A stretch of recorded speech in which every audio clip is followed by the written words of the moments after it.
ఇప్పుడు మనం హిందూపూర్ పార్లమెంట్ స్థానానికి వచ్చేసాం. ఈ హిందూపూర్ పార్లమెంట్ స్థానాన్ని ఎవరు కైవసం చేసుకుంటున్నారు, దాంతోపాటు ఏదైతే అసెంబ్లీ స్థానాలు హిందూపూర్ పార్లమెంట్లో ఉన్న అసెంబ్లీ స్థానాల్లో ఎవరు గెలవబోతున్నారని అనేది మనం చూద్దాం. పోయినసారి మనం చూసినట్లయితే హిందూపూర్ నుంచి ఎవరైతే ఉన్నారో వైఎస్ఆర్ కాంగ్రెస్ పార్టీ అభ్యర్థి హిందూపూర్ నుంచి గెలిచారు. ఆయన హిందూపూర్ నుంచి గెలిచారు. ప్రజెంట్ ఇప్పుడు ఆయన ఎంపీగా ఉన్నారు. కానీ ఇప్పుడు ఎలక్షన్స్ 2024 ఎలక్షన్స్లో హిందూపూర్ లోక్సభ స్థానం నుంచి టీడీపీ అండ్ జనసేన పార్టీ అభ్యర్థి గెలబోతున్నారు అని చెప్పి ఈ యొక్క సర్వే సంస్థ చెప్తుంది. శాసనసభ నియోజకవర్గాలు మనం చూసుకున్నట్లయితే రాప్తాడు, మడకసిర ఎస్సీ నియోజకవర్గం, Hindupuram TDP and Janasena, Penukonda TDP and Janasena, Puttaparthi TDP and Janasena, Dharmavaram TDP and Janasena, Kadiri TDP and Janasena.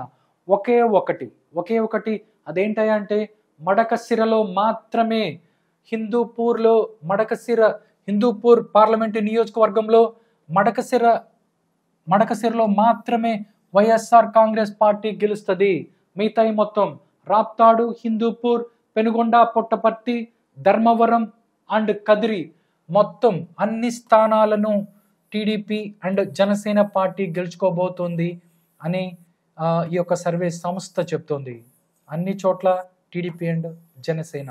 టోటల్గా చూసుకున్నట్లయితే టీడీపీకి హిందూపూర్ అనేది కంచుకోటగా ఉంది. అందులో భాగంగానే హిందూపూర్ పార్లమెంటు, దాంతోపాటు రాప్తాడు, హిందూపూర్, పెనుగొండ, పుట్టపర్తి, ధర్మవరం, కదిరి మొత్తం అన్ని అసెంబ్లీ స్థానాలు టీడీపీ అండ్ జనసేన పార్టీ అభ్యర్థులు గెలుస్తారు అని చెప్తుంది. మడకసిర ఎస్సీ నియోజకవర్గంలో మాత్రం వైఎస్ఆర్ కాంగ్రెస్ పార్టీ అభ్యర్థి ఇక్కడి నుంచి గెలిచే అవకాశం ఉంది అని చెప్పి ఈ యొక్క సంస్థ చెప్తుంది. దీంట్లో ఓట్ షేర్ను ఒకసారి చూసుకున్నట్లయితే టీడీపీ అండ్ జనసేన పార్టీకి 52% ఓట్ షేర్ వచ్చింది. 52% ఓట్ షేర్ వస్తుందని చెప్తున్నారు. దాంతోపాటు వైఎస్ఆర్ కాంగ్రెస్ పార్టీకి 43%, దాంతోపాటు ఇతరులు ఎవరైతే ఉన్నారో వాళ్ళకి 5% ఓట్ షేర్ వచ్చే అవకాశం ఉంది అని చెప్తున్నారు. ఇది ఏదైతే ఇది టోటల్గా హిందూపూర్ యొక్క ముఖ చిత్రం. హిందూపూర్ లోక్సభతో పాటు అన్ని స్థానాలు మడకసిర ఒక్క తప్ప అన్ని టీడీపీ జనసేన పార్టీ గెలుస్తుంది అని చెప్తున్నారు. ఫైనల్గా కన్క్లూడ్ చేద్దాం.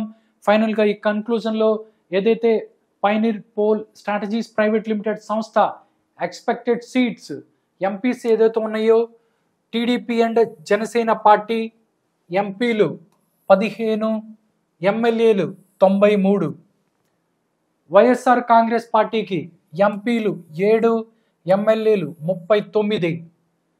కీన్ కంటెస్ట్ అంటే హోరాహోరీలు ఎంపీలు 3 ఎంపీలు హోరాహోరీ ఉండబోతున్నాయి. దాంతోపాటుగా 43 అసెంబ్లీ స్థానాలు హోరాహోరీగా ఉండబోతున్నాయి అని చెప్తున్నారు.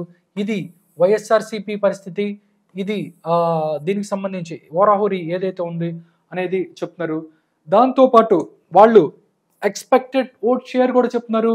టీడీపీ అండ్ జనసేన పార్టీ మనం చూసుకున్నట్లయితే టీడీపీ అండ్ జనసేన పార్టీకి 51% ఓట్ షేర్ వచ్చే అవకాశం ఉంది అని చెప్తున్నారు.